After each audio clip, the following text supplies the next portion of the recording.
ஒரு சிஸ்டர் கேட்டிருந்தாங்க, பேபீஸை வச்சுட்டு எப்படி வீட்டை எப்போவுமே இப்படி நீட்டாக வச்சுருக்கீங்க, ஏதாச்சும் டிப்ஸ் இருந்தால் சொல்லுங்கள் அப்படின்ட்டு. எனக்கு எப்போவும் எடுத்ததை எடுத்த பக்கம் வச்சிடணும். ஸோ இதை பண்ணாவே 90% வீடு நீட்டாக தான் இருக்கும். இதெல்லாம் வினோட்டிருந்து எனக்கு வந்து நல்ல ஹேபிட்ஸில் ஒன்று. அப்புறம் வந்து துவட்டின துண்டு அந்த மாதிரி துணிலாம் அப்பக்கப்போ எடுத்து துவைக்கிற டப்பில் வந்து நான் போட்டுருவேன். கிச்சனில் வந்து சமைக்கிறப்போ பார்த்திங்கன்னா மெஸ்ஸியாக தான் இருக்கும். ஆஃப்டர் சமையல் பார்த்திங்கன்னா கையோட ஈர துணி வச்சு தொடச்சிடுவேன்.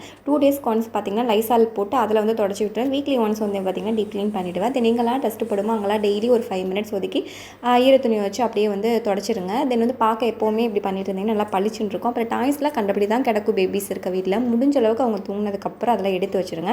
எப்படினாலும் அகைன் கலைக்க தான் போகிறாங்கன்னு சொல்லிட்டு நான் எடுத்து வைக்காம மட்டும் இருக்க மாட்டேன். கிச்சனில் பாத்திரம் சேர கழுவிடுவேன். அப்புறம் மருந்து பவுடர் இந்த மாதிரி இருக்கிறதுல சின்னதாக டப்பா போட்டு அதில் வச்சுருவேன். பார்க்க நீட்டாக இருக்கும், தொலைஞ்சு போகாது அவ்வளோ சீக்கிரம். ஸோ இதெல்லாம் ஸ்டார்டிங் பண்ண வந்து கஷ்டமாக தான் இருக்கும். ஒன்ஸ் பழகிட்டால் ரொட்டீனாக அப்படியே வந்து நமக்கு ஈஸியாகிடும். ஸோ இந்த மாதிரி டெய்லி ஒரு 5 மினிட்ஸ் நம்ம ஸ்பெண்ட் பண்ணாவே போதும். வீடு எப்போவுமே நீட்டாக இருக்கும். பிடிச்ச மறக்காமல் நம்ம சேனலை சப்ஸ்கிரைப் பண்ணிட்டு பாருங்கள். டாடா.